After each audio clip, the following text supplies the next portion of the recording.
Hindi! Ate, before kami nagtagaytay, sabi niya, para sa siro. sabi niya, huy, tour, daan tayo sa barangay. Eh, di naman kami sa barangay, ate, tinur niya ako sa barangay, ito. Parang, sabi niya, eto, tapos sabi ko, alam, ganda, like, fiesta vibe na talaga dito, ganyan.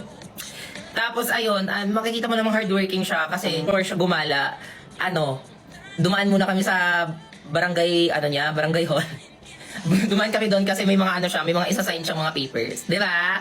First lady, atake ko doon, te. I'm just waiting in the car lang while you do your work.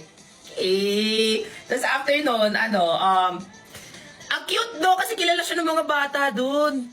Bukla kilala siya ng mga bata. May one time, before siya pumasok sa sasakyan, may nagtanong kasi, sabi, Chairman, saan si Esnir? Gumanon, tapos sabi niya, dito sa loob. Tapos tumatawa sila, akala nila nagjo-joke. Tapos sabi ko, pakita mo ako para Tapos, ayun, dumaan kami parang, nung binaba yung, tape, yung bintana, bakla nagulat yung mga bata, at wala silang imik. Tapos, ayun, parang late reaction sila. Sabi ko, ang cute, no? Parang famous ka pala dito. Parang gusto ko na tuloy magkagaw. Chares.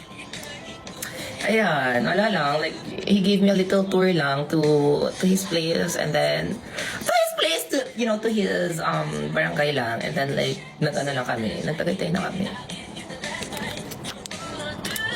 Ayun lang naman yung story time sa'yo. Wala namang